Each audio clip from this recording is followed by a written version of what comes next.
اس میں پڑھتا ہوں۔ شبان المعظم کی 15ویں رات کو شب برات کہا جاتا ہے۔ برات کا مطلب نجات کی رات ہے۔ شب برات بہت ہی برکتوں اور رحمتوں والی رات ہے۔ اس رات کو برکت والی رات، گناہوں کو مٹانے والی رات، دوزخ سے نجات والی رات اور مغفرت والی رات بھی کہتے ہیں۔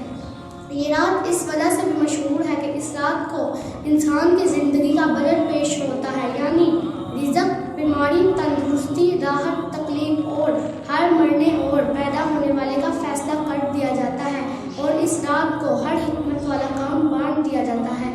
میری مسلمان بہن بھائیوں سے یہی التماس ہے کہ اس رات کا خاص اہتمام کیا کریں۔ اللہ اور اس کے رسول اپنی اور تمام مسلمانوں کی مغفرت کے لیے دعا کیا کریں۔